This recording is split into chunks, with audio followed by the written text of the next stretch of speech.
Welcome. It is 5:01, and I'm going to call this workshop to order. And I need a motion to approve the agenda for the board workshop meeting tonight. So moved. Brian? Second. Lisa?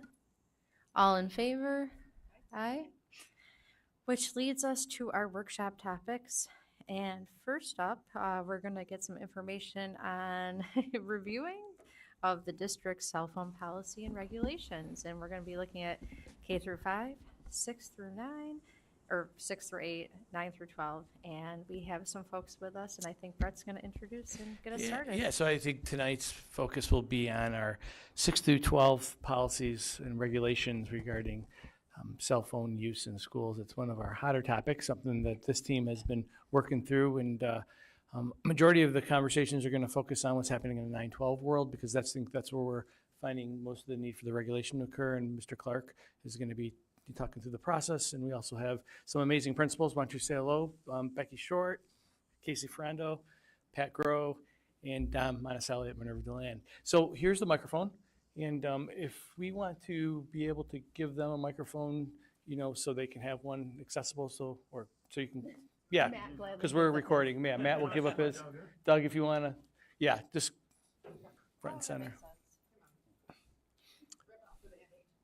Thanks, team. So we're like many other school districts, we're grappling with this transformational piece of technology that has shifted how we communicate, how we interact, how students learn, how their brains form, etc. It changes the landscape of our schools and the interactions, the quality of our days. It impacts us in so many ways, but it's real. And I think I'm going to let the team speak to their processes and how it plays out in their respective buildings. So without further ado, Bob Clark. So I certainly don't want to take too much of the time, but I think most of the work ended up happening at the high school, just primarily because in terms of developmental appropriateness, not everybody in the middle schools actually has a phone. Certainly it's a major key area of engagement and distraction, or vice versa, however you want to look at it. Fortunately, I spent 17 years in the classroom, and I've been around long enough to know that cell phones have been a distraction for much longer than just the last few years. We used to get used to kids texting in their hoodies. They had memorized the keyboard. That was like a telltale sign. When they looked down, you could tell that they weren't engaged. But honestly, it's a very difficult conversation to navigate when talking with staff members, because there's a continuum of understanding where certain people are really comfortable with their classroom management skills and sharing their values and what's going on in their classroom, and making sure that kids know that the fundamental thing that we're talking about is engagement. In order to have genuine engagement, we need you to be not distracted by your phone, or back in our day, writing notes to people. Not that anybody here did that, right? But the bottom line is, when it comes to what's going on in the classroom, I think engagement really puts a lot of pressure on teachers to put on a good show, to make sure that students are engaged at all times. So I view this conversation as much more of a classroom management issue than solely on cell phones alone. And also a reticence to take on the role of cell phone police. We are educators. And so to understand the responsibility, and also to avoid the power struggles. We spent a lot of time over the last few years talking to our teachers about positive ways to interact with students, and engaging in a struggle over $1,000 mini computer that they're walking around in their pockets is not where we want to land in terms of fostering good relationships with kids. So a few years ago, I know that Minerva DeLand had sort of embarked on this process, I think because, again, Don will share this perspective as a one-grade building, I think, and instill that developmental appropriateness. They didn't issue any new bans, but had a pretty good emphasis on, these are our cell phone policies, and this is what we're going to follow. Our initial foray into that was really trying to emphasize the engagement component. And if you walk into any classroom at Fairport High School, just outside the door, you see a little placard that says, engage by disengaging. And we started, messaging and providing a hook for our teachers to latch on to, in terms of when you walk into this classroom, our expectation is that you put your phone away. And at the time, we bought cell phone caddies, or the calculator pockets, that really come back from elementary time, honestly, where all good classroom management skills come from, because they're used to track the calendar or other purposes. And we repurposed them for cell phones. And we put them there as a tool, not as a mandate, because again, certain teachers' comfort level with technology is different. Some teachers are embracing cell phones and use them in lesson plans, and we need to have that discretion, that freedom for teachers to engage in a positive way with technology, because it's not going away. And I'd say if you were to survey our students, and we did, this is where things went for us last year, there was a pretty uneven response from class to class. One classroom was pretty consistent about using that cell phone caddy. Somebody else might use a table with numbers on it, and if you've been in one of those classrooms, you'll know what I'm talking about. Some people went high tech and got chargers for kids, like, sort of like an enticement, like put your phone over here and you can charge it. I'm not sure about you guys. My kids' phones are always at like 5%, especially when I want to talk to them. So trying to have really rational conversations. And so we also survey our staff at the end of each year, and they were continuing to complain about, the impact of cell phones on school. And so we decided to delve into it a little bit more. So again, we conducted this survey. We talked to hundreds of students and parents via this survey. And what we realized is we didn't need a new policy. We have a cell phone policy. We've had one for many years, the misuse of technology. The application of that policy is very different. And that's honestly could be true of anything. When I was an assistant principal at Minerva Land, it was a hat policy. And some people, you can have a student walk by with a hat and walk by 10 staff members not say anything. And then somebody chooses to engage in that, and it becomes an issue, right? And so again, I look at this in very much the same vein. No policy is going to be effective if we're not all on board. And I think our teachers really needed to hear that from kids. And so we formed a committee, and it had a limited scope. We weren't asking them to develop policy. We were asking them to share feedback and perceptual data on what the issue is. And I think there's no disagreement with kids or adults that cell phones can be a distraction. Everybody agrees. There's also no disagreement from kids that they don't mind reasonable policies. That's what came through the survey as well when they shared out at the committee focus. And I know that this stops short of where other people have been in terms of like, we're taking the phones or we're getting all this equipment. And I just couldn't envision a hallway filled with cell phones in Fairport High School and who was going to manage that and the responsibility that we are taking on, instead of, again, focusing on consistency and where we need to land. And so where we landed was a shared document. We call it Fairport High School Shared Expectations. It doesn't just apply to cell phones. It also applies in general to, standard best practice teaching when it comes right down to it. And we talked about the need for all of us to get on board and be as consistent as we can. So from classroom to classroom, kids have the same experience. And so more and more staff, I think, committed to the cell phone caddy, not because they necessarily believed it, but in the hopes of having that expectation maybe, bear fruit. And I would say it's early. It also started with a commitment from me, again, to emphasize in class meetings, in orientation, and an additional marketing plan, if you will, to post these shared expectations in every classroom. And we did a similar thing years ago with cheating and academic integrity to make sure kids knew, like, we all look at this the same way and we're going to deal with it the same way. And it's going to start with reasonable expectations and us sharing what are our values. And our values are, we value what you have to say in our classroom. And we can't do that if you're on your phone, unless we ask you to, right? And I think so we sent that message with staff as we shared out what the committee expectations were. We shared out this document. There was some guidance from our friends in the FEA. They were partners throughout this entire process, and some guidance on how to manage the demands of the communication piece of it. And when reaching out to parents, and maybe some form emails to kind of start the conversation, like, this is a problem for me in class. Because that's the area where I think there's the most fluctuation on how people handle that. I think for some people that's seen as conflict, and it's hard to call up and say, like, I got to talk to you because, Bob Clark's not paying attention. How do I get him back into this conversation? And I think that, so they modeled that communication, which was fantastic. And again, in partnership, presented this to everyone and a plea for consistency, that was the only thing that was going to move the needle, not creating sort of a draconian, like we're going to confiscate your phones as they come in the door. We don't do anything like that in Fairport. We rely on relationships, best practice, and care for kids. And so this shared expectations, if you will, is not a new policy. It's an emphasis of a long-standing policy, an emphasis on engagement, and some practical steps that we were going to take. And the major difference that you would see, and I shared this note with Brett recently, one of my math teachers who sits on my lead teacher standing committee happened to say with me, hey, in the math department, we all agreed, you know what? Even if we don't agree with this, we're going to use the cell phone caddy this year. And I'm delighted to say that it's working. Those are his words, right? And so that tells me, again, that consistency, we know that consistency works. And I think that you'll hear that when you talk to the kids, that they're feeling that from classroom to classroom, that there's more consistency. I don't think we'll ever get there 100%, honestly. It's a large community, so I have reasonable expectations around that.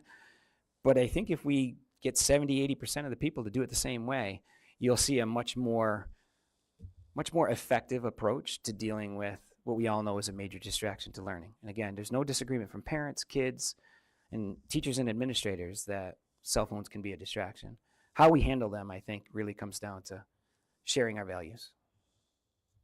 That's it for us. And I know Brett shared this with you, but I brought copies if anybody wants one. Mr. Monticelli, why don't you take a moment to frame what you do at Minerva Deland, and then we'll go down the line and the board can ask some questions and interaction. Thanks, Bob. It is. I don't want to be redundant. The process Bob went through this past year, we went through a year and a half ago for the same reasons, same thing. We brought staff in, students in, and got parent feedback as well. I'll put it this way. It's such a challenge for everybody, parents, educators, all educators. It's not to say like teachers are struggling with classroom management. It's really, if you think about it at home, my wife and I disagree with our approach to cell phone policies in our house, right? To think if my wife and I we get along pretty well, and I love her dearly, honey, if you're watching at home, to think that we can't get on the same page a lot of times is just a reflection of how do you get 50 teachers in Minerva or 150 teachers at the high school to apply the same policy the same way. It's really hard when you talk about art class and math class, right? Like, kids, music might help them, or the phone to a certain degree might help them. So I kind of take that lens with it. And I even asked the teachers the first faculty meeting beginning of last year, not this year. I had them turn their cell phones in the LGI into our wall caddying. It was an exercise of, it's not as easy as we think it is when we say, put your cell phones over there. So we've found the other part is not just the policy, it's the education for our kids ahead of time, right? We put a lot of stock and effort into educating on various topics. So we bring in Scott Fitch every year to do pause before you post. He'll be coming in next week at Minerva.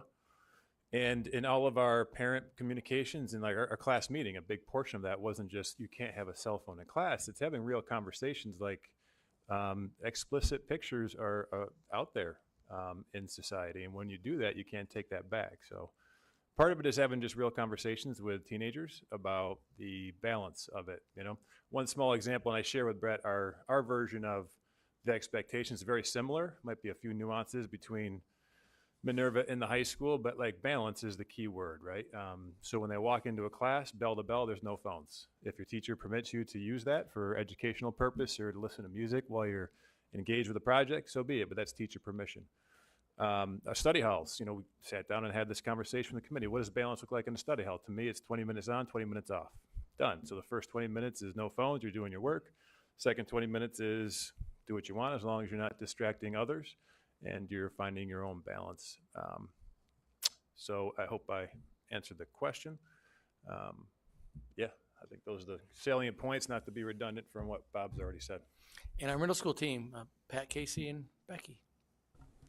So 9 years ago when I started at JP, lucky to have Becca as the AP that had been there a couple of years to start. And we talked about what, changes, you try to go in slow as a new principal and stuff like that everywhere to kind of get a lay of land. I was lucky enough to have Beck there right away. first thing the teachers were talking about was we got to get rid of the phones. From the teachers' word. So 9 years ago, right? So these are different phones, not as many kids had them and all that. So we kind of just did it back then. We didn't go through necessarily a policy part of it, but we used the electronic policy that was in place, kind of saying, hey, they're no good. Now, we've never been, and we've had pushback from staff on this, like if I see a kid, walk around with his pocket, it's not phones in your lockers, it's not a way, just don't use them during class. Now, we don't let them use them in between classes. We don't let them use them at lunch. They got their not their iPads, their Chromebooks, and they get enough tech in our eyes, and we're lucky enough where we're not dealing with Bob and Dom where every kid has one, like Bob said. This is parents, like a lot of the questions we get at our 5-6 meetings is, do they need a phone? And we walk away from that pretty quick. In terms of let that decision be up to the families. We're there for kids, and you want to talk about rides and things like that. That's a decision obviously with families making with their kids. It's been really good. Case can speak more to probably from a discipline standpoint.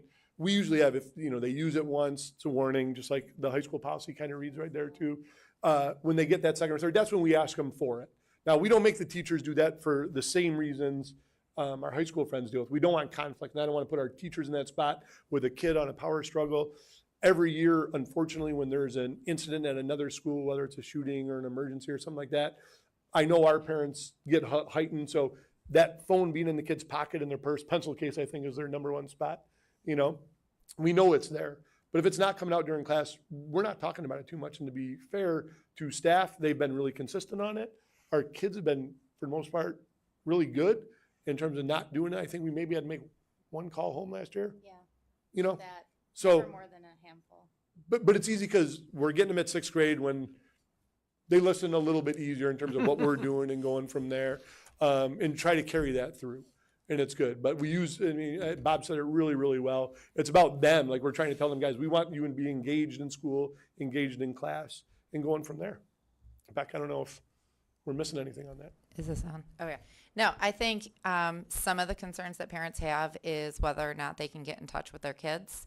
And we always tell our students and our families, if you need to get in touch with your kid, call the main office. We'll get your kid. If your kid needs to get in touch with you, if it's through texting, all they have to do is come to the office. Our teachers know if a student requests that they're allowed to do that. Just come down. So they've got a private place to do it, and they know there are places that are appropriate in the classroom, and in the hall isn't the right place. But we never want to prohibit families from communicating in their best form.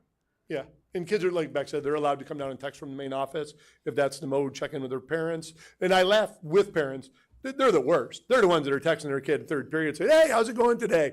Going from there too, which is great. And not that it's perfect. We know kids are, like, again, to Bob's word, looking down, doing this. We see it in the hallway sometimes, like, hey, put it away, go from there. And the kids are good. They go from there. So it's less, big hammer and discipline, and more, hey, guys, we want you paying attention to what we're doing here because there's a lot of good things happening. Yeah. First of all, I just want to say I'm happy that the district that we're looking at it from a 6 to 8 and high school level. I know we talked about I think one of the original policies or code of conduct was K to 8 not allowed, and having just had a kid in middle school, I know kids are have phones, like they're getting phones, so it's meeting families where they are. I'm glad we're kind of breaking out that nuance of the middle school. One question I want to have for Bob and Dom. How do you see, we hear a lot about how phones are bad in schools and all this blah, blah, blah, blah, blah. Can you guys both mention teachers using phones in classrooms, or having students use their phones in a classroom setting? Can you guys give an example of how teachers are using the technology and using the phones in classrooms for pedagogical stuff? I think the easy go-to would maybe be some type of, review game, that they're easily connected to. The more recent ones that just kind of baffle me are when people like Bill Tiberio say that the music concert, the roster of songs is on the QR code. QR codes are big, I think, just as a perfect example. For a guy that's been teaching 41 years to whip out a QR code is very impressive. So I think that's one of the ways as well. There are other ways, again, depending on, like Dom said, it's kind of subject specific too. It's not a reach for some of our classes to use them in project-based learning and things like that. And with all the things that a phone can do now, you can literally shoot high-quality movie with your iPhone. So it's really across the board, lots of stuff. If you want to add anything. I would just add the teachers would know better than I would. I mean, I was using cell phones as a teacher, or even as an administrator, like probably 10, 12 years ago, really just to get data, like polleverywhere.com has been out there for a long time. It's an easy way for teachers to get student feedback right away. Just poll, here's your number, here's your code. We currently use barcodes at Minerva for our PBIS, or the right-of-way system, right? So around the hallways, there's a barcode for staff to nominate students for demonstrating the 3 R's, and for students to nominate staff. So, right. So those are ways we use it in a positive way. If I could piggyback off of that, so, and maybe this is a question for another time, what about the equity component of that? So a kid who doesn't have access to a cell phone, even 10, 12, we know there are kids who don't, and we've spent the money to provide all of them with Chromebooks. How does that look in terms of access, equity, making sure all the kids can participate? And if we've done the Chromebooks, do they need the phones? Just a wonder. I mean, it's a valid question. I don't know if I would have a definitive answer for you. Like I would say I'd be hard pressed to identify a student that I didn't see with a cell phone. And I think it would be easy to make assumptions in that arena.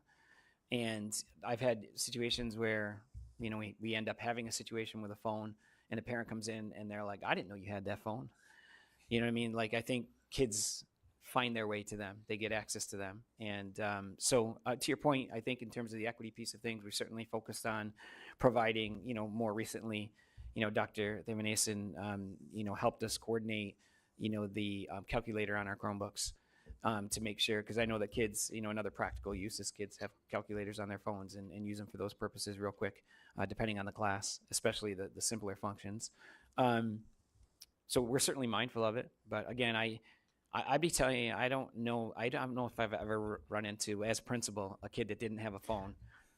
Typically in my capacity, and they take them out all the time. I'm interested to hear from our 6-8 friends. I mean, have you seen those who go without because they can't, or is it more of a family choice? I think it's more of a family choice. We have a significant amount of 6th graders who do not have them, and their parents don't want them to have them yet. That's expressed to me time and time again at 6th grade orientation. I think as they get older, sports start, they mature into it. But definitely a lot of our 6th graders don't have it. Yeah, it's But more family. The parents suggest it's more of a peer pressure thing, almost, you know, keeping up with the Joneses type thing. To your point, you know, where that pressure comes on them, and that's why again we try to say, yeah, we don't need them. And our kids, like our teachers sometimes use iPads for the QR codes for like a science project in the hall, or say that, or a Kahoot. But again, we try to focus on the Chromebooks as much as we can for that as well. I have a follow-up question with that. So with 6th graders, so I have 2 middle schoolers, but with 6th graders and 7th graders who don't have phones, as far as communicating home, how does that work after school hours? Say if they're there for clubs or for sports and a parent needs to get a hold of them, do you have anything set up where they're able to communicate? We got the offices open until late buses are gone. Okay. And going from there. So like that main office is always open for the kids to come in and use the phone if they want. And I think we try to communicate with families. That's where we'll be, you know, if they're trying to get a hold of them right It's there. just not the cool thing to do.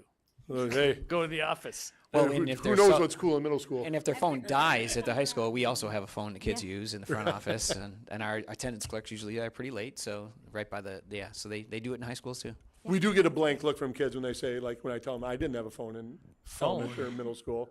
And they're like, yeah, we know. You know, Phone booth. is and the they one could we get a the hold of phone us. booth. Yeah, exactly, right.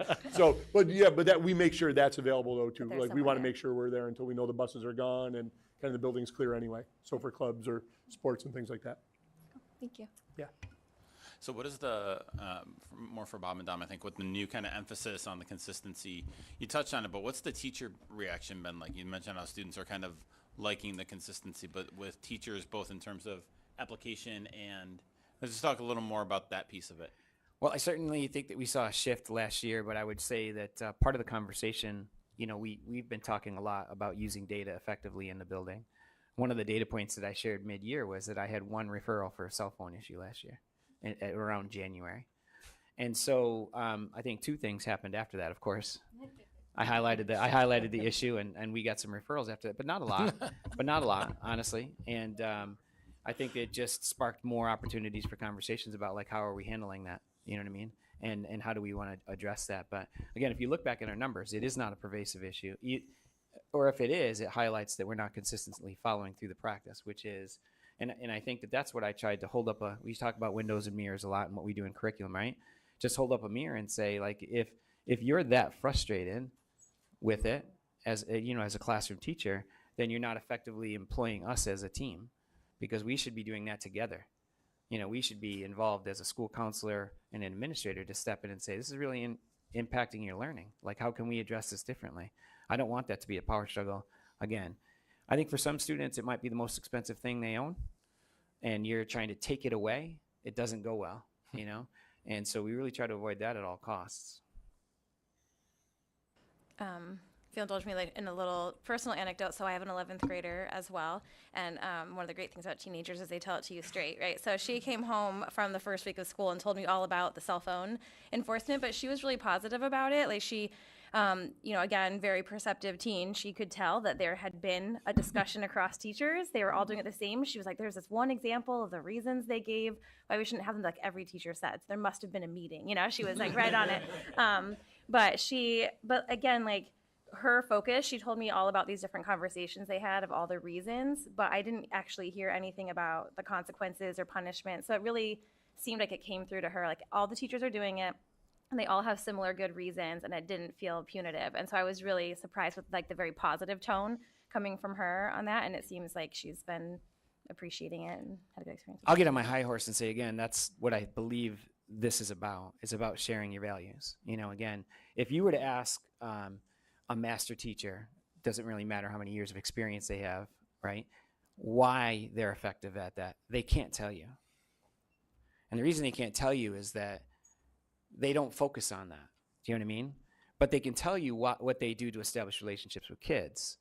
And so we have teachers, again, you could be a 5-year teacher, a 25-year teacher, really, really effective teachers. I'll ask them, like, why don't you ever have problems with cell phones? I don't know. I just tell the kids, like, why I want them to pay attention and why it's important to me and that kind of thing. So I'm so pleased to hear that. It's great feedback to hear, because that's the emphasis point for me, is like, I'd have to think any kid, once they heard why it's so important for me to have this conversation with you, looking at your eyes, I appreciate your investment in my class. You offer something to this classroom environment that most reasonable kids are going to do the right thing. And that's the case in Fairport High School when it comes to literally everything. We have amazing kids. We know that. So again, trying to move the needle, it just comes down to us being a little bit more consistent, because the best kids, my own son, he'll tell you, like, well, this teacher doesn't care, Dad, so I took out my phone. Like, they'll take what we give them. They're, and not in a malicious way. It just seems like, okay, I'm just adjusting to the norm.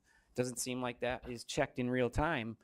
But if we stay on it, now it's great in the first 10 weeks. I'll tell you, like, the work for me will be in week 20 and week 30 and week 40 to get back on it. Because I think the one thing I will tell you, again, my 31 years of doing this in high school, if you try to change ship on kids, they will call you out.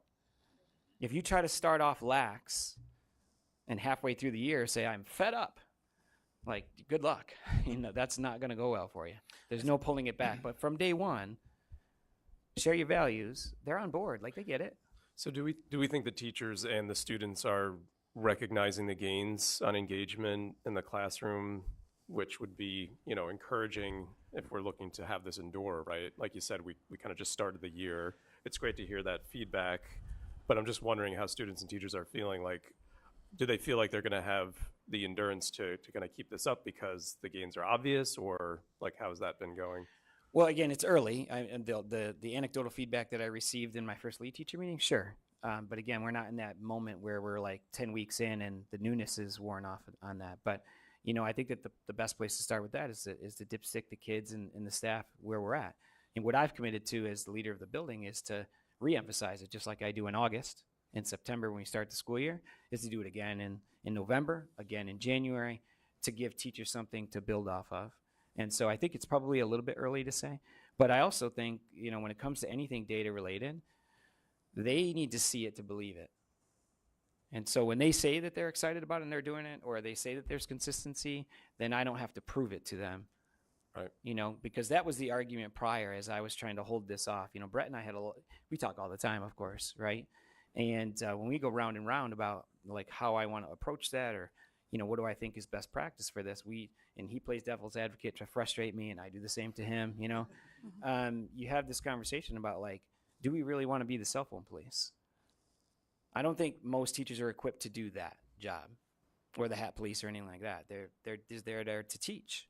And the fundamental value is if we share our values, kids respect that. That's like in every teaching book you read, you know?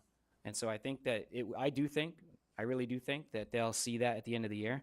I certainly felt like there was a difference coming out of COVID and the emphasis that we placed last year. I'm hoping for more this year and to continue the momentum. I know we're out of time, but I almost think when we hear a follow-up about this, not just hearing about referrals, but also maybe perceptions of, do you feel like kids are talking more, and are they sharing those values? That would be awesome to hear. So I think when the board visits your schools, and I know Mr. Clark and I have talked about this, we're going to be looking for staff and students to give some anecdotal feedback and have an exchange in that setting. And I love the idea of continuing to ask questions on how it's going, and that will be part of your process as you evaluate. I also know that when Sarah and I went to our PTA forums this last year, it was overwhelmingly consistently stated that they want a balanced, consistent approach. They did not want to go to a zero tolerance, because no one really knows what that means, because it goes back to what Mr. Clark says, everyone's zero is at a different level. So that consistent application, I mean, in the middle school, they're like, yeah, it's just a regular day for us, right? I appreciate, you know, your organization around that and application of it. 9-12, you guys are really trying to establish a standard, and I love the feedback that your was it Ruthie? Yeah. She'll give it to you. Oh, yeah. I'll ask you. So Yeah. you might get it straight at the dinner table more than I. I'd say the consistency, the message of consistency was loud and clear, and including them in the conversation. I'll say my ninth grader mentioned that. So just being treated like adults, you know, so.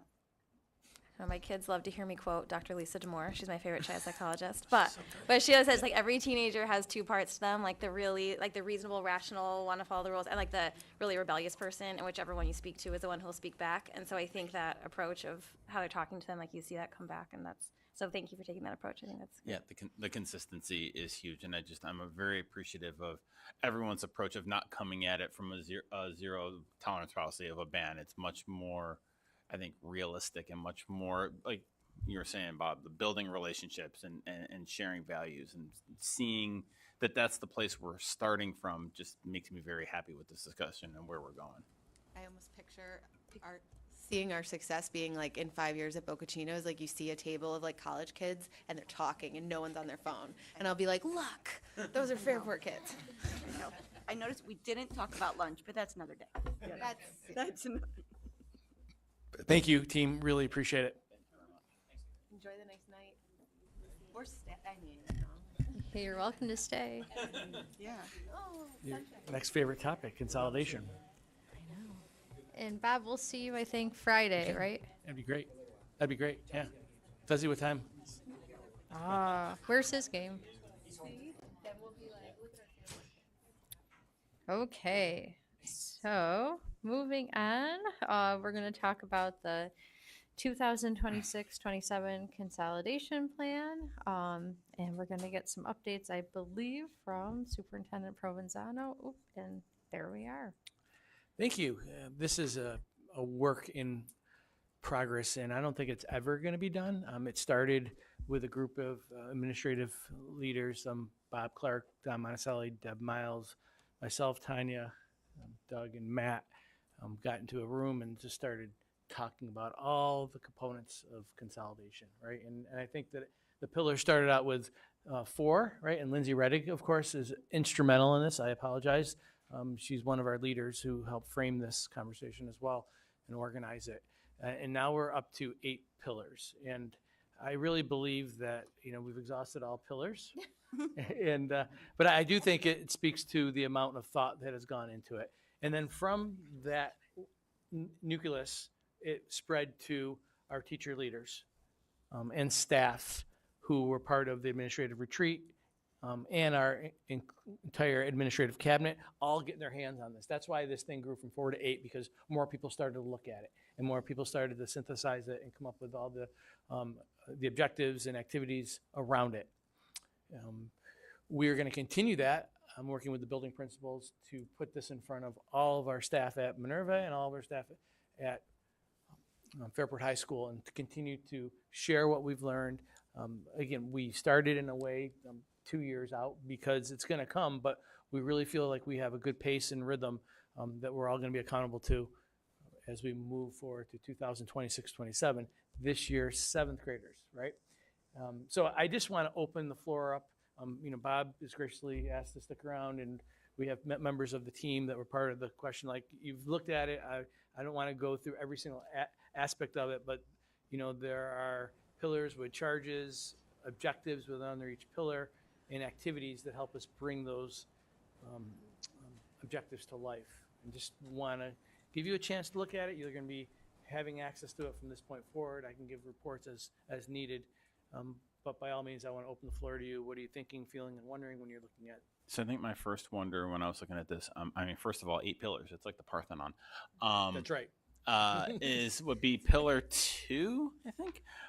So the school start time shift, and I know that's a big topic for us in a few hours when we're talking about it. And I wonder if that should be a pillar of the consolidation. I feel like they're obviously related, but kind of separate issues. I know this is tied to the development of that 9/12 master schedule in this building. And so I guess my wonder is maybe should this pillar be more focused on the master schedule, that part of it, rather than all the different aspects of the consolidation. So kind of like decoupling the act of the consolidation. What'd you say, MC? In my notes last week, I wrote divorce. Divorce. I like decoupling. It's a little nicer. But decoupling the nitty gritty of the consolidation district wide from the 9/12 master schedule If the board chooses to say that the time change will occur in a future date to be determined, then I would. But otherwise, the committee that was originally talking about this said that if it's going to be happening in 26-27, it's a change, it's a shift, it's a new way of doing things. And by all means, I know that some people here felt strongly about it being a part of our pillars, if you will. So, Mr. Clark, especially that master schedule one, which I know that you're interested to talk about. Yeah, certainly we spent a ton of time trying to identify what were the umbrella topics, if you will, and the time change is a big one. It's a tough one because, when Brett asked me, like, well, what's different in your world if you change the time in the building? I'm like, not much. You're sliding the window. But if we take a comprehensive look at the master schedule, it could be pretty comprehensive. And so maybe we're burying the lead under there, I guess for specifically the high school. The master schedule is a key component of that, and what we use that master schedule for. And Brett's always keen to point out that master schedule should say what we're about and what we believe in. And, part of that, that story right now is the fact that we offer over 100 electives, and that sort of dictates a certain master schedule in order to maintain those opportunities. We have to have those conversations. And so the lead up to that, it is a very, very important part of that. And should we be changing that window of time, expanding it, sliding it, trying to find other time for other things in there, I think it's part and parcel to the conversation. So I have a wonder about that, and this goes more to Superintendent Provenzano. If this is going to be, I almost think once we pass the resolution on start time with it and make that decision that this becomes like a master schedule. More potential. Yeah, more pillars. But my wonder then is the progress on the middle school master schedule, because I would be remiss. We have this elementary master schedule that's gone through reiterations and wonderful reflection and building. And then if we're spending the time on the 9/12 master schedule to make sure our kids have what they need, and then we have a middle school master schedule that hasn't been developed and tightened, I think that leads me to a wonder on that. To I'm not gonna be say lost yes. in the Right. to not be lost in this big work at the high school. I'm going to say yes. And I think that, the things that we try to accomplish, from programmatic opportunities to educational opportunities, it all matters. And how do you get that comprehensive Fairport experience, but at the same time achieve all the things school improvement. Dr. T, you want to jump in? Just one small shift that people might not be aware of in the middle school master schedule this year, there's an extended home base.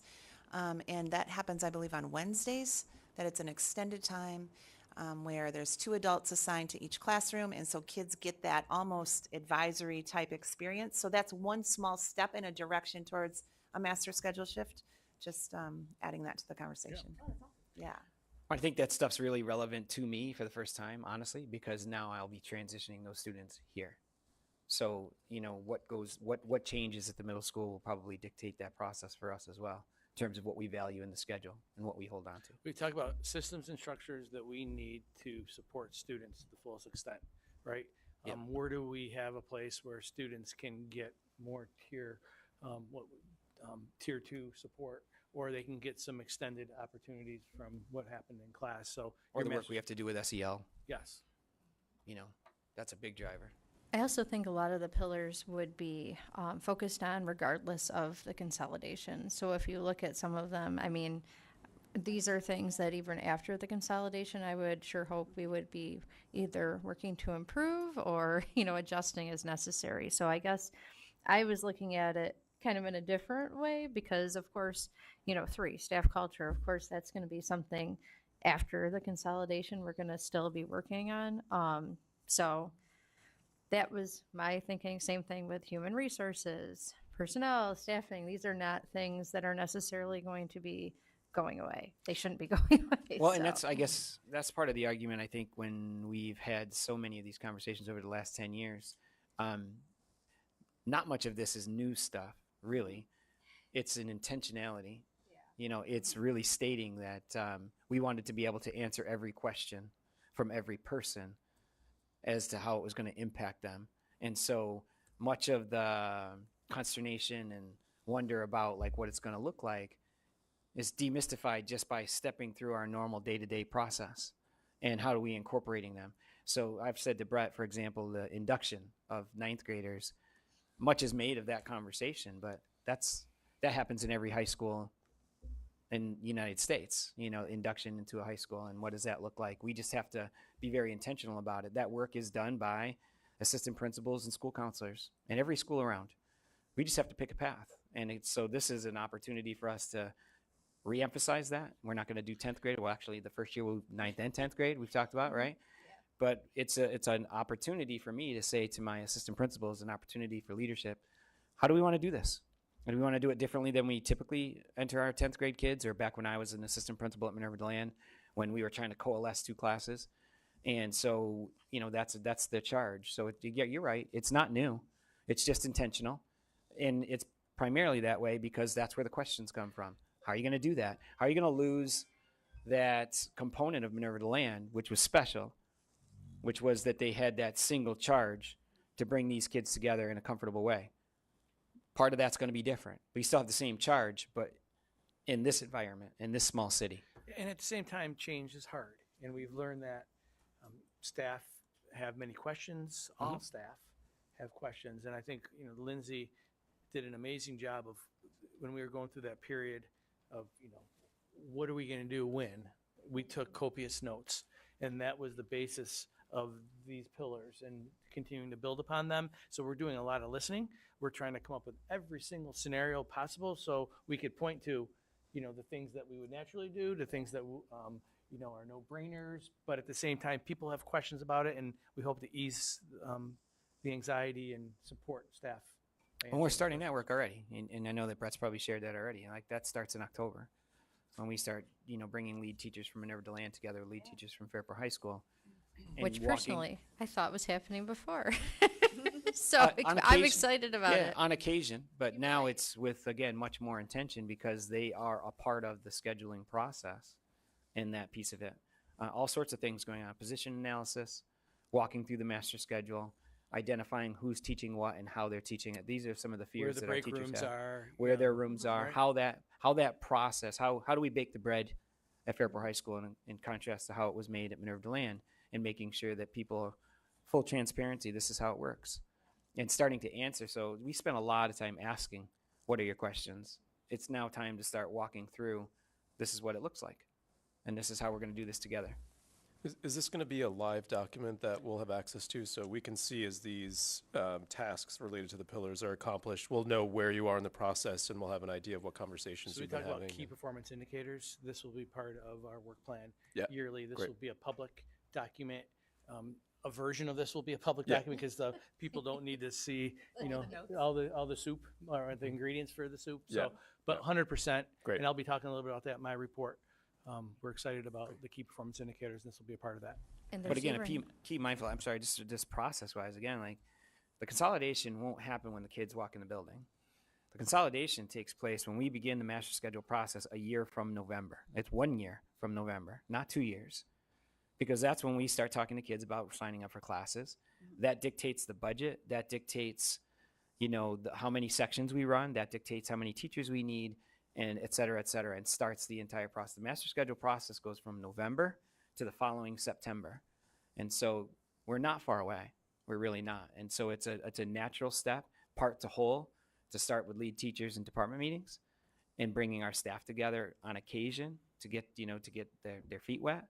That's the work we're doing this year. So how do we appropriately add closure to Minerva DeLand and celebrate the wonderful story in era that it had in Fairport history? And how do you begin a new era in a way that, for lack of the right word, I dare say rebrand and, move us forward to the next part of Fairport story?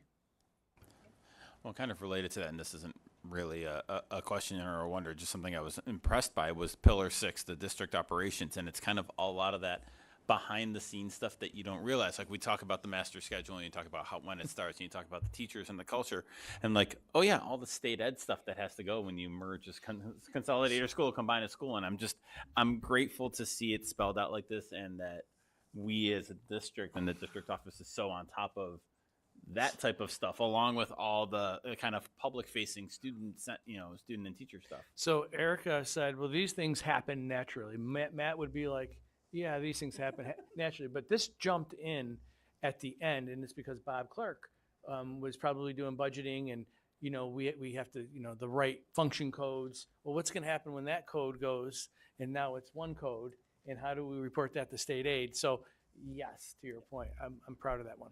But that's a credit to Bob sending me a message on An annoying message, like, hey, how are we going to pay for 2 musicals? I wanted to stay at 7. I didn't want to.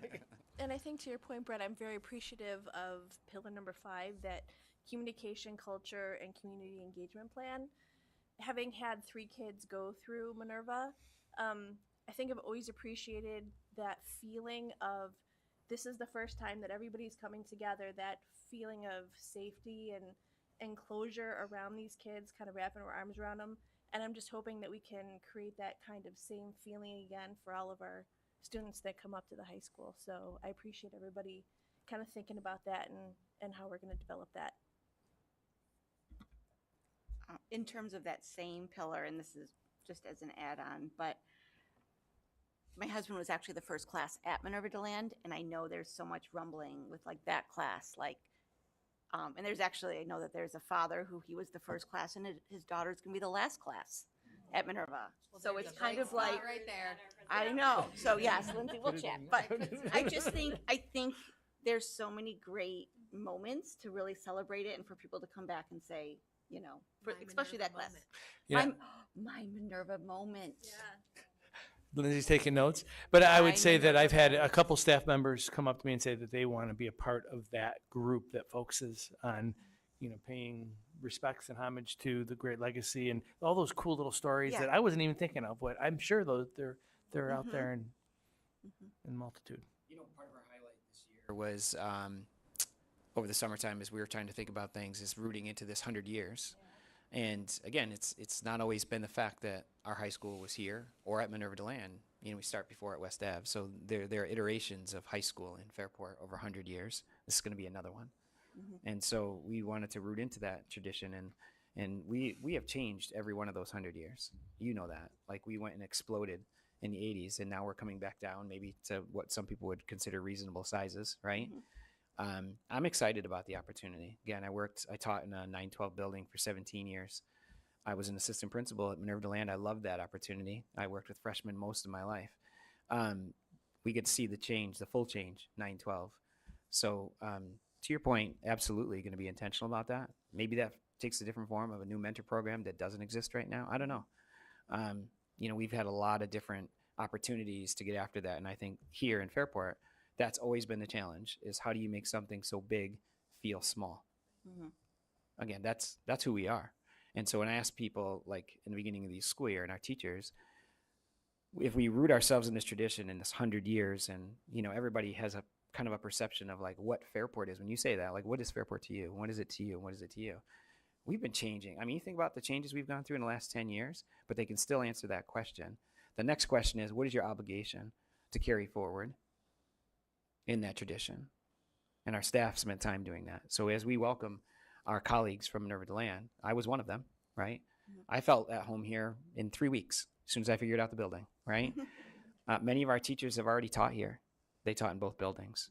And so the challenge will be just to be intentional, to make sure that they feel welcome.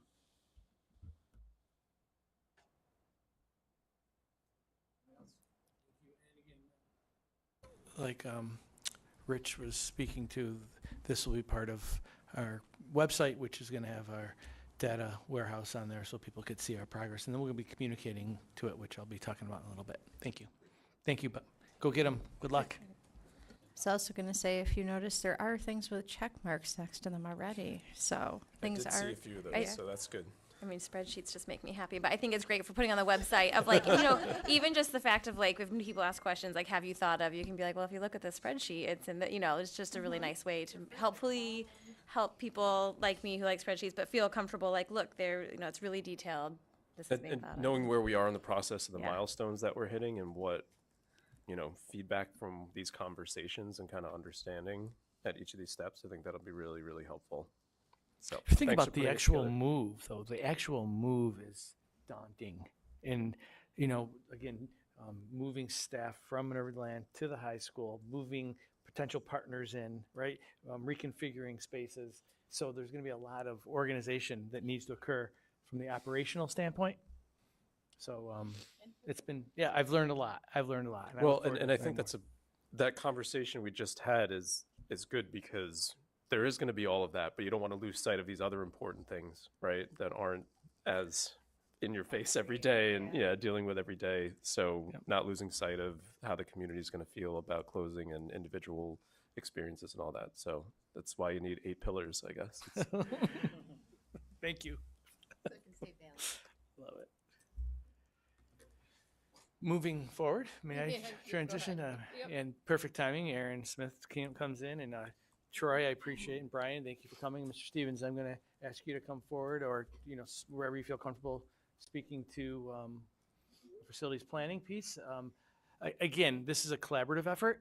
We have a couple board members. I think Erica and Dr. White are also on that committee. The next meeting is October 11th. It's a Friday. It's a conference day. We're going to be taking those individuals and continuing the process. But Mr. Stevens is going to give you an overview of some themes that we're coming up with from the collaborative process and talk about the fiscal so you understand, some of the dollars that we're working with. So without further ado, I'm going to ask Mr. Stevens, and I'm going to get his presentation up.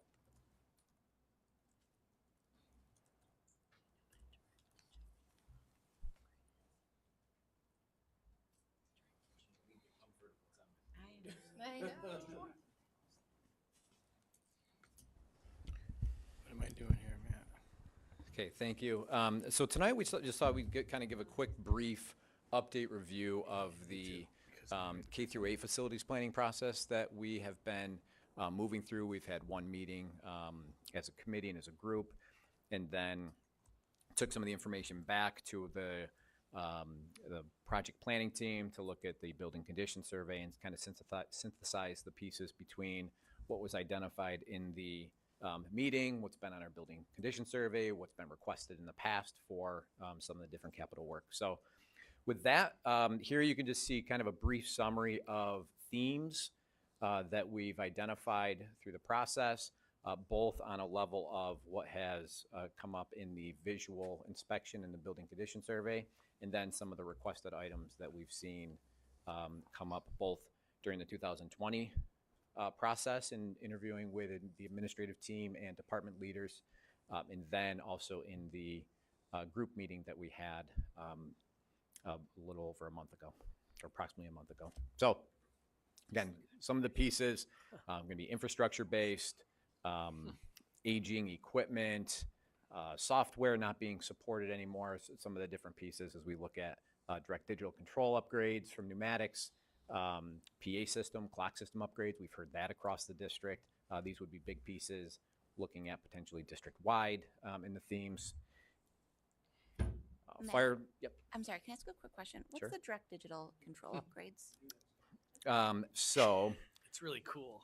it is, and I may have to have Aaron jump in. However, I don't mean to put you on the spot. You don't have to. no, really, with our energy management system, and right, energy management system, and how that, the pieces that Aaron, our facilities department, and what they can see and manage overall, and just really, it's the newer technology that's available and out there to upgrade. So, anything more to add? So no more wet paper towel on a thermostat like when I was teaching?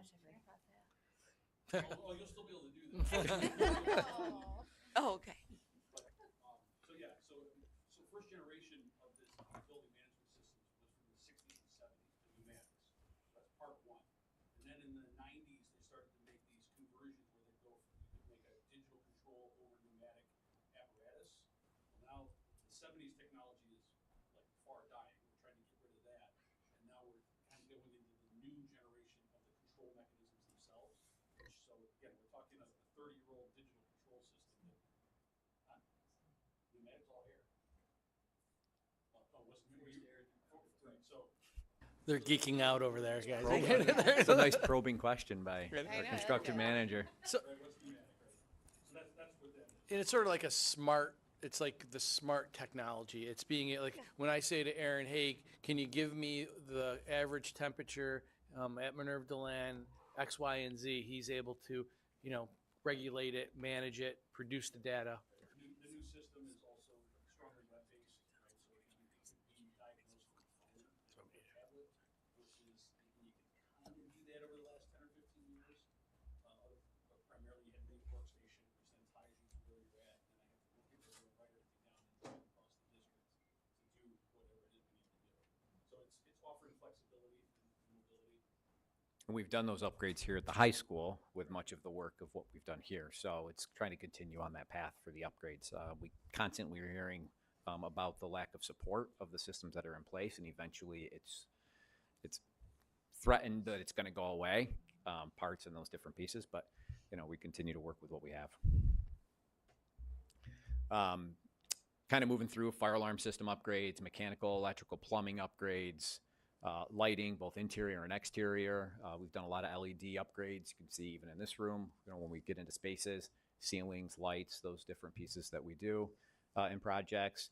And then all-encompassing miscellaneous building envelope, site, safety and security upgrades.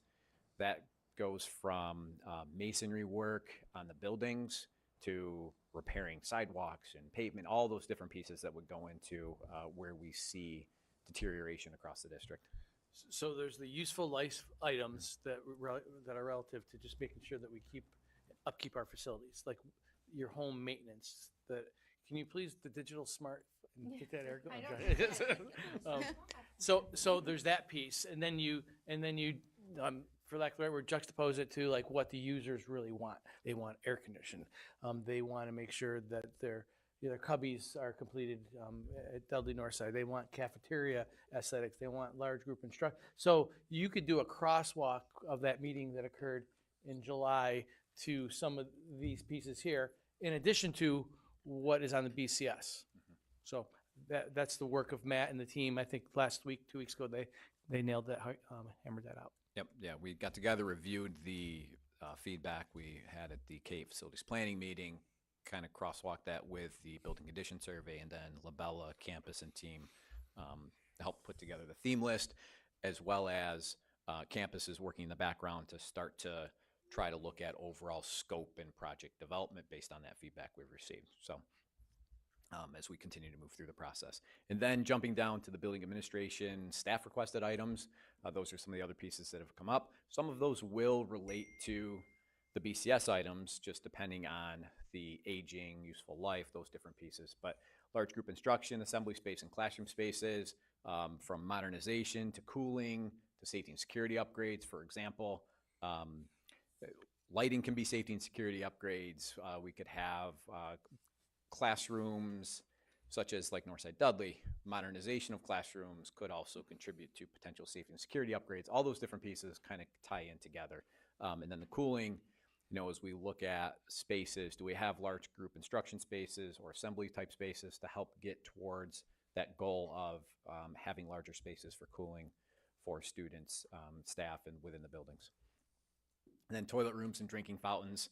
Some have come up on the building condition survey just because of how old some of the gang toilet rooms can be across our school buildings. Kitchen cafeteria upgrades, that's a pretty big theme, especially with the work we've done at Fairport High School and looking at that across the buildings in terms of flow. Floor and finish upgrades, that's basically from classroom floors to hallway floors to finishes such as wall tile, to name a few examples of what that would be across the district. And then last but not least is playground surfacing. That's something that's come up in the past in terms of when we had the Jefferson Ave site work take place and we had to move the playground, we were able to install the rubber surface flooring instead of the mulch that we have at the other building. So again, on the list, some of the different themes that have been developed. Obviously, as we move through a process, it all gets looked at, reviewed in developing a project, which one we'll jump to the next couple of slides to look at debt service, potential building aid from a overarching big picture without real scope development at this point in time, because that would really have to be narrowed down to truly cost out a project. So October 11th is going to be the time when we continually narrow this scope down. So these will be more specific. These are just broad purposefully at this point, and then the team right now is working to take some of the numbers that Matt's shown to sort of give you a menu of choices, if you will.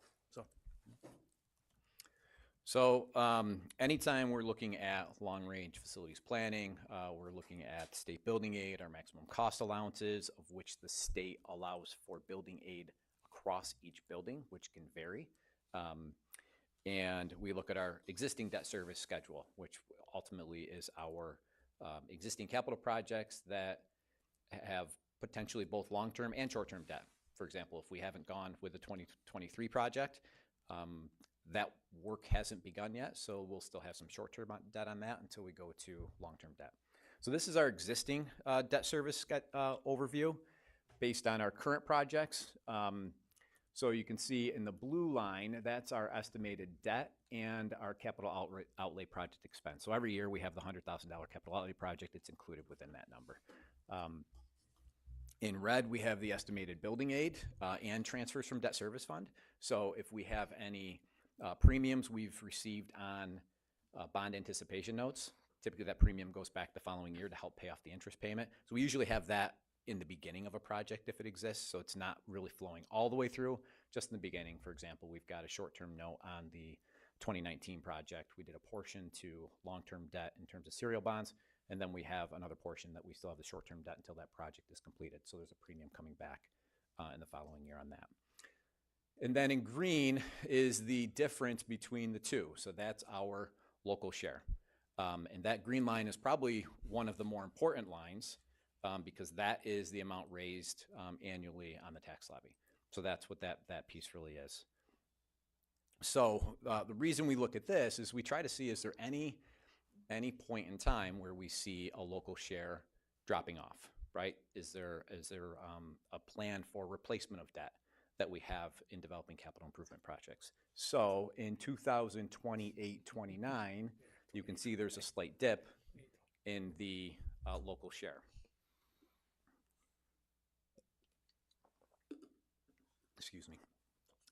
So that's where we start to focus on in the short term, where do we have that opportunity for replacement debt in our schedules. So 28-29, 29-30, and 20-30-31 are the 3 years in which we see some slight drops in the local share. Quick question, Matt. Yes. What would this green line look like if we went back a few years? Like if we went prior to 2023, 2024? Oh, off the top of my head, I don't know. Yeah, I'd be curious just to understand, like if where the level we're at now is kind of consistent with where we've been in the past, or if it was higher or lower.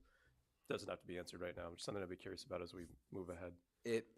So just thinking back when we had the roofing project, there probably was a slight increase because there was a tax impact on the project that was voted on in 2015. That was a $29.2 million project. There was a slight tax impact to that. So there's probably a slight increase in that year, of which when the debt came on, our transportation capital improvement project had a neutral impact. So you wouldn't have seen any change in that year. And the 2019 project is what we're starting to see. So in 25-26, you can see that there is a planned increase in the local share, and that is the 2019 project, coupled with the projection of the track debt. Now, when we work with our advisors on these projects, we look at how much money in capital reserve do we have. We work with our construction management team on a cash flow, and we see when do we need to start that short-term borrowing.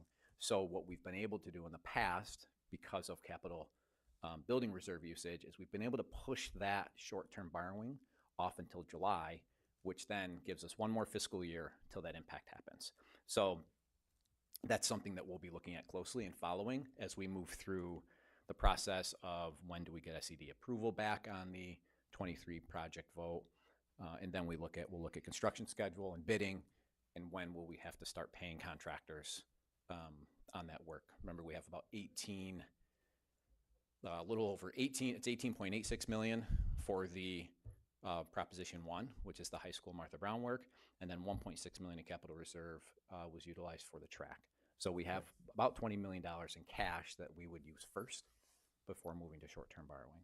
Okay. But a portion of that increase is related to the track, which was projected at about 0.82% on the levy, and then the other approximately 0.5% would be related to the 2019 project. And we've continued to phase that in over the years by doing some of the short-term borrowing before we go to serial bonds, and then we've used a little bit of debt service fund to help manage that increase as well. Great, thanks. Yep. So here are some potential scenarios that we've looked at. And again, this is big picture because ultimately in scope development, we need to determine are there any buildings that would be over maximum cost allowance, any unaided work at buildings, et cetera. So just looking at this here, project referendum, we looked at 40 million, 50 million, 60.5, 67, and 74. And then this really is related to our capital reserve usage. So, and trying to remain tax neutral and aligning with the debt schedule. So you see here the different capital reserve usages related to the referendum amounts. Our building aid ratio at 77.7%, again set by the state. And then bond percentage, this is an assumption as we work through project development with our advisors and architect and construction management team. Bond percentage is the amount of work in the project that's aidable at our aid rate. So in any project, there will be some unaided work. So inherently, I would not anticipate to ever see 100% there on an assumption. 95% is typically an amount used when it's anticipated that you'll be within maximum cost allowances and all those different pieces. Good, have some water. I know. Take a moment. Talk about the Monet.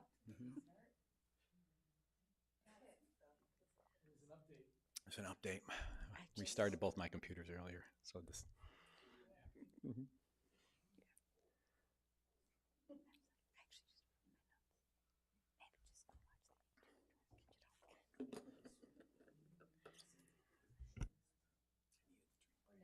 Yeah, you were talking a little fast back.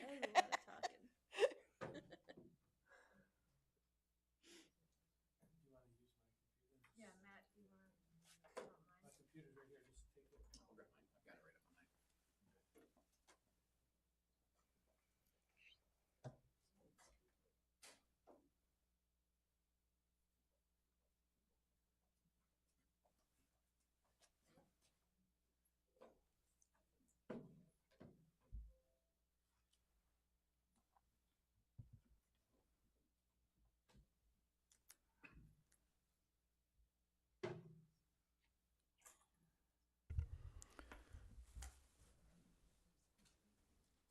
So I can run through the assumptions if everybody has them right in front.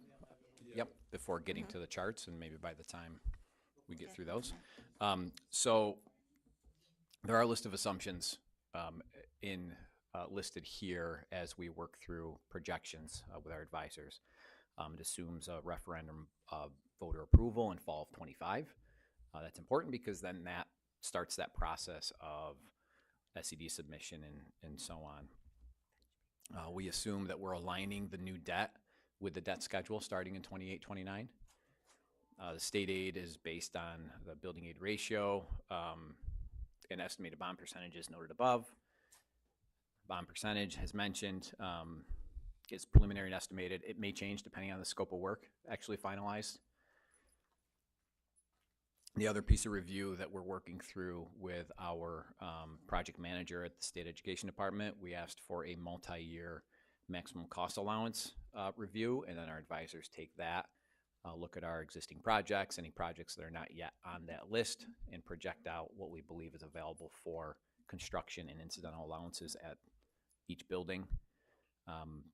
And then building aid flows based on an assumed interest rate, assumed debt. So they apply an interest rate to the debt over the years, and we get aided on both principal and interest on our capital improvement projects. And then they estimate the 4% rate and bond rate, again, pieces that go into the aid payments and debt service as a whole. And in this case, assumes any excess aid be placed in a debt service fund to offset any subsequent year local impact. However, again, we're trying to align this with local share fall off and work through the debt replacement process. And then one piece of consideration that we just want to keep in the back of our minds with our capital building reserve is there is still this requirement of electrifying bus fleets. So what kind of infrastructural upgrades and costs will be related to those needs, and how will aid flow on that? Transportation aid, building aid. So that's a piece. We know that in order to electrify our bus fleet, many school districts will require infrastructure upgrades for charger installs and so on. So as we move through this, while we have these dollar amounts of capital building reserve usage, after the 23 project approval, utilizing the year end of 23 capital building reserve at about $9.5 million remaining, and then anticipating some funding at the end of 24. Once our financials are final, we'd have those numbers there. So that's kind of how some of these assumptions and scenarios were developed. So each one of these schedules, as it relates to the green line, will be similar. The only difference that you'll really see will be the blue line and red lines shifting because the dollar amount of the projects themselves. So that's really the differences between them. So just kind of like if I jump back between the two, you can see blue and red are rising up because the project referendum would be higher, which ultimately drives more aid. However, the local share is still remaining at that debt replacement approach.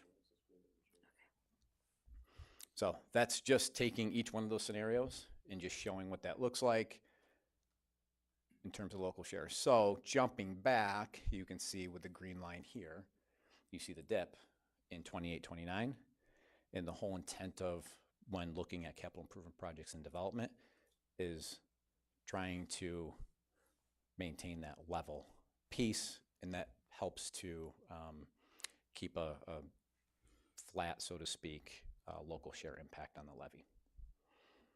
So that's where we are today in terms of our themes, what have been developed, and then the different scenarios.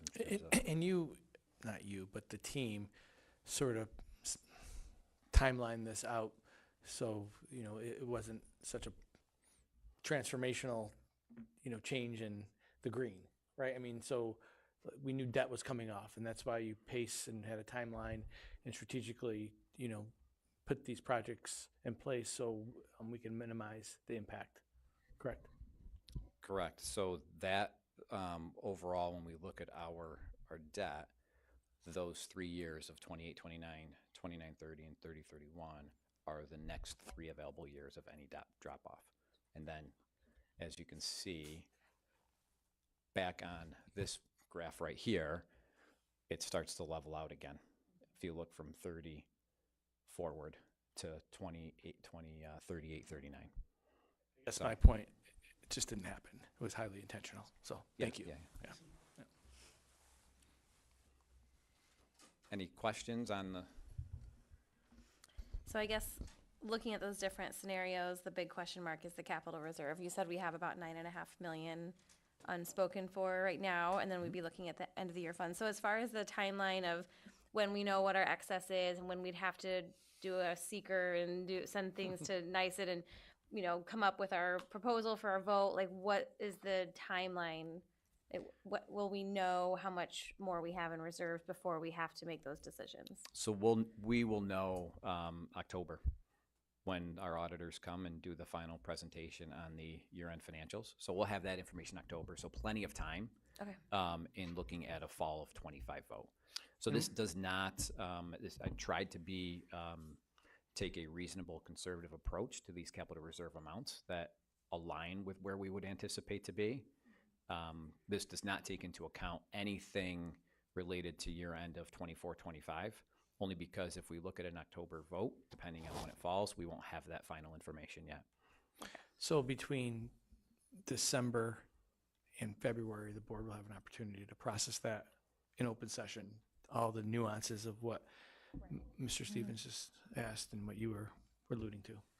Sorry, just a reminder. Oh, were you? I said thanks. Oh, sorry, just a reminder. We can't add to the reserve after the vote for that project, right? Correct. It has to be included in the proposition resolution of what the plan is for the district so that voters know what they're voting on. Again, October 11th is a big date, and I know they'll be planning by the team between now and then, and the board will be kept abreast at the next workshop on where we ended up. And the board members will hopefully be able to participate on October 11th during the day, or morning, I should say. Thank you. Thanks, Mr. Stevens. Thanks, team. Thank you. Thanks. I was just going to make sure there's no more questions. Are we good? Okay. So we actually wanted to take some time as a group to talk about, thank you, about our legislative advocacy. So I know that we've had some conversations. I know I sent a little bit this afternoon on different things that we were going to highlight. I did bring with me a little worksheet, and I know we don't have tons of time, so feel free to fill it out now or whenever, or we can just kind of use it as talking points. But if people are listening at home, our goal as a board was to add a portion to the website where we can share information with the community at large about different things that we're advocating for. Now, I know we can't use the word advocate, but I guess focus would be, right. Can we use advocate? Right. So I know lots of us are pretty active with either being on the legislative committee or going to Albany, or there's a legislative breakfast where our main goal is to, you know, see how we can get funding and reach out to folks that are representing us in an attempt to, you know, do what's best for our school and Monroe County, because we do advocate together with many things. So on our Board of Ed website, we did want to have a drop down where we could have some information for the community and places we can refer to. So when we're talking about the need for, let's say, foundation aid was one of the topics and why it's so important, just having some information about, you know, what is foundation aid, why is it so necessary to have consistency and information early in our budgeting process. You know, where there's resources besides what we have, and different ways that we can reach out to our representatives. So as a group, and I know with the legislative committee, Brian and I have been to many meetings, three of the main focuses that we have talked about, but there could be others. I think we were trying to kind of narrow it down so we weren't putting tons of stuff out there for the community, but easy to get to, little links where if they wanted to contact one of our representatives, they could. But the three things we had were foundation aid, electric buses, which you've heard us talk about a lot, and UPK. So some other ones that we've talked about in the past were universal meals, and just there's always stuff. I know we were on a federal call last week talking about IDEA. That's personal to me, but not necessarily at the local level currently. So I gave everybody a little sheet, and I will definitely take it because I wanted to get some feedback. But I thought we could talk about it too, how we're feeling about having those be the three focus areas in terms of giving some information, letting people know in the community why it's important, having some updates when things do happen, and also a way to have resources for folks to click on. So I know we use the Monroe County School Board Association link to legislative information a lot. There's also a New York State one that we use quite often.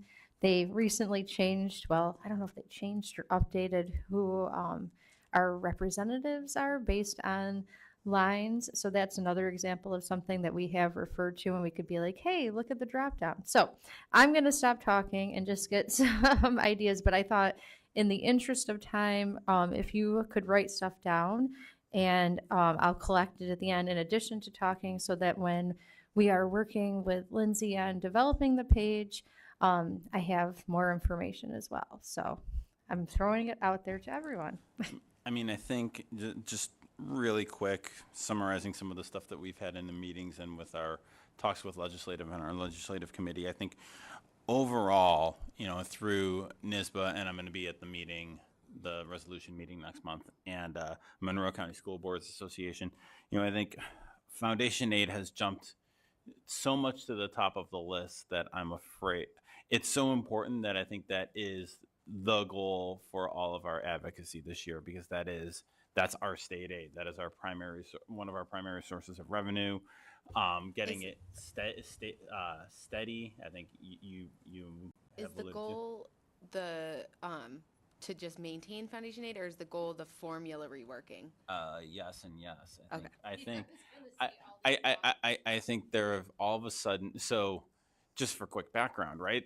Foundation aid was finally fully funded a year or two ago, and it was like this long culmination of a battle of advocacy and of work at the state level.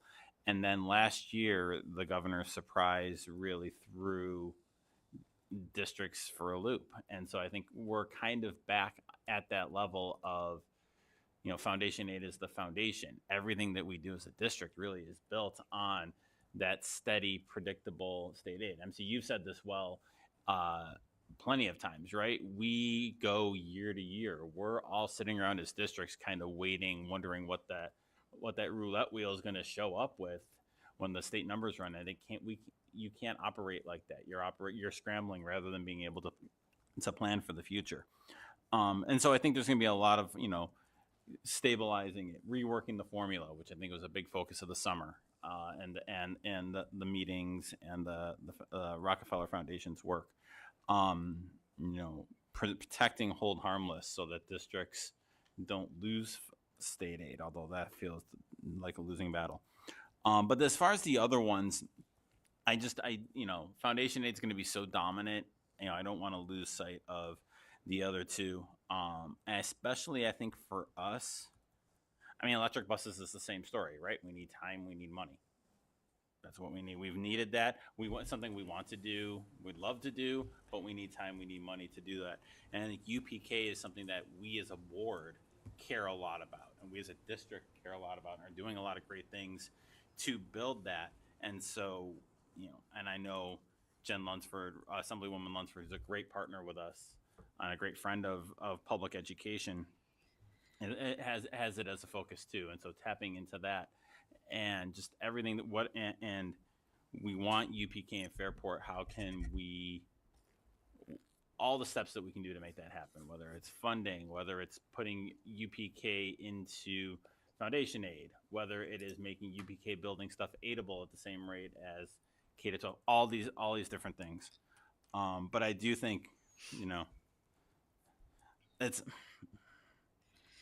I mean, And I'm not going to get sometimes- into my opinion because Yeah, nobody and pays me for my sometimes opinion. there's opportunities for the community to listen to forums and have, there's sometimes information sharing that Jen Lunsford and Samra Brook actually do on these topics. I know Samra, and I wasn't sure about adding this, she has a lot on mental health, for example, where community members are asked to, you know, sign up and they can jump on and listen. So there are things out there, but I don't know that, you know, everyone is aware of opportunities that might be happening. Or, you know, if you click on this link, you can reach out to our representative on, you know, either foundation aid or electric buses or UPK. So there are form letters sometimes available that can be fill in, really auto-populate, yeah. Yep, can be really easy for people to send.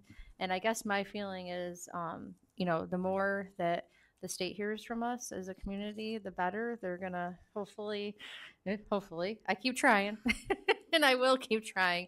But you know, the more you know, the better. The more we have people reaching out as a group, and I know a lot of times we'll have families and people even in the audience here that are like, we feel, you know, this is very important as well. But what can we be doing? So I think we were just hoping to have an opportunity so that when people do ask that, we can say, hey, you know, go to this link or this page and you can get more information there. I know as a district, like with the electric buses, we do have our own brochure. So I would imagine that would be one of the things that we would want to have in that section as a link.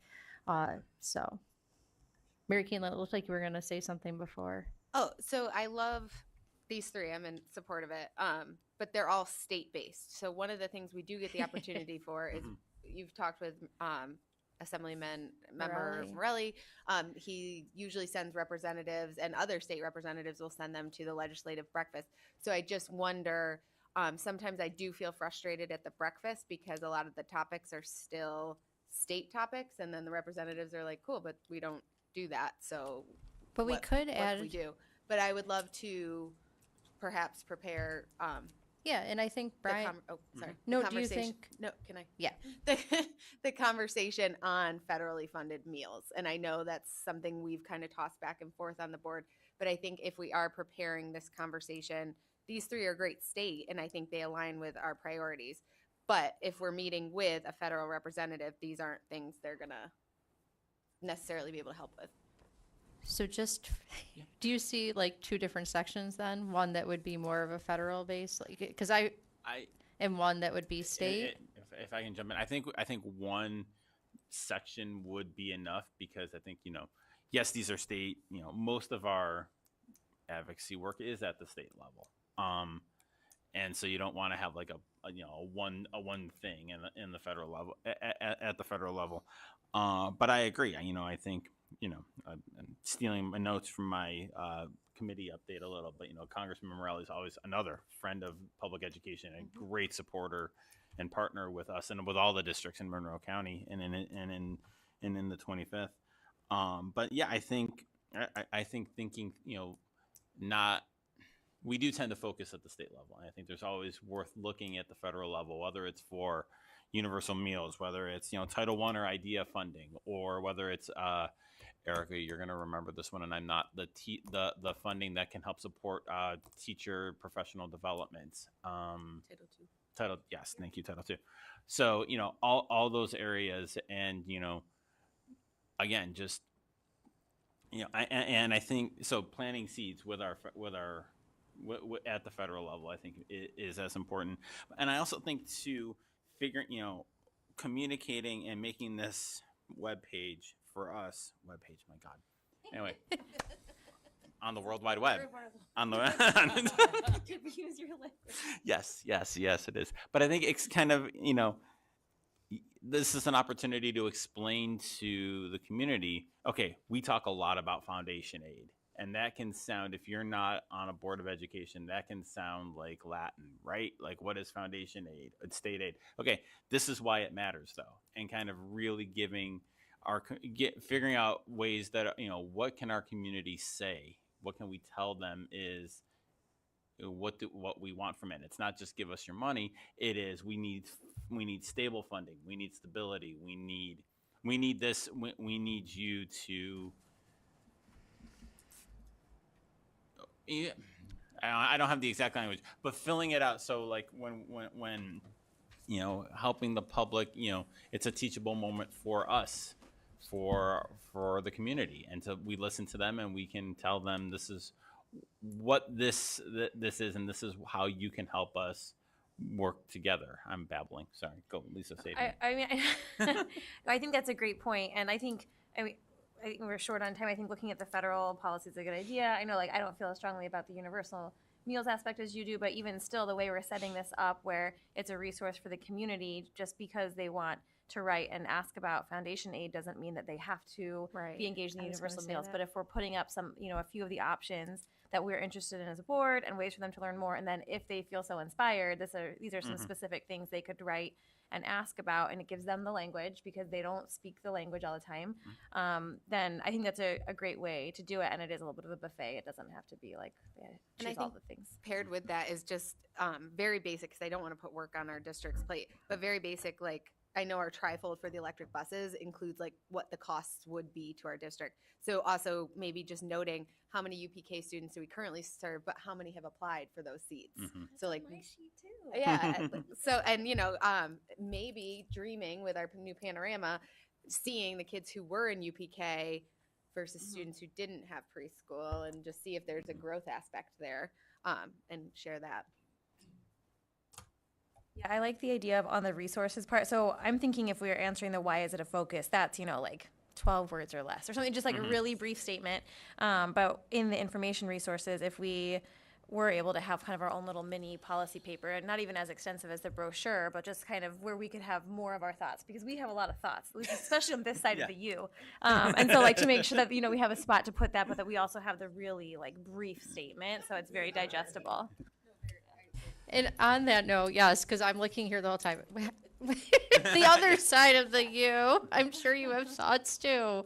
Yes. Just real quickly, I think, I agree with all of this, and I think putting this stuff out there so that when people are having these conversations with our representatives, it come up in those conversations, because if no one's talking about this, then there's not going to be a lot of focus. So I think the community needs to understand how this is affecting schools. There are downstream implications of all of this stuff.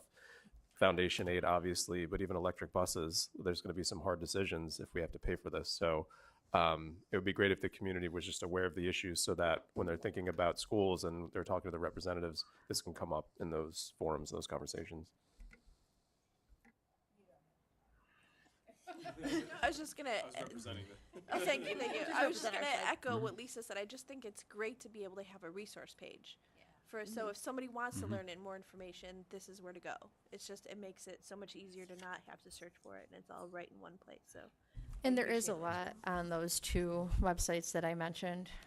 So I think, Distilling it down a little. yeah, will be nice. Are we okay with these focus, I guess, or foci, or Yeah, I guess one thing is That was I totally agree that we tend to focus on the state stuff, which makes a lot of sense to me. I would like to get a deeper understanding of what is happening at the federal level, and I know, Brian, you've mentioned a few things, and what really is Representative Morelli focused on, right, that we could help with if it's something we agree with, versus kind of working uphill against stuff that's not really a focus, right? No, that is a very good point, and we can, as we work as a board, come to figure out what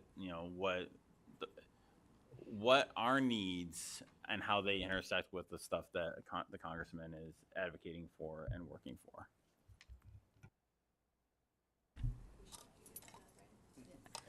Erica got invited to the humor call. I didn't. just because I talk a lot, I think.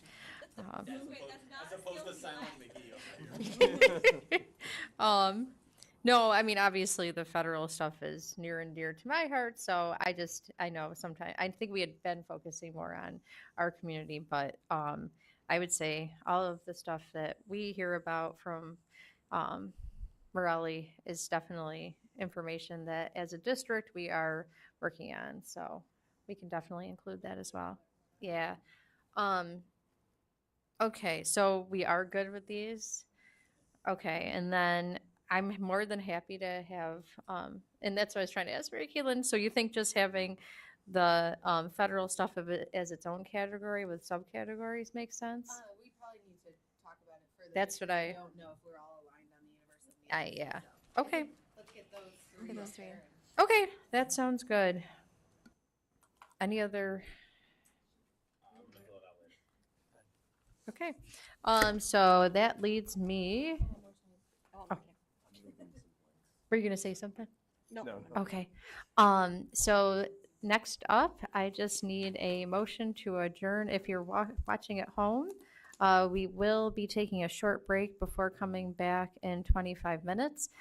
You will not miss anything if you're gone, so I need a motion. Brian, Mary Caitlin, all in favor? Aye. Oh, there's 7-0.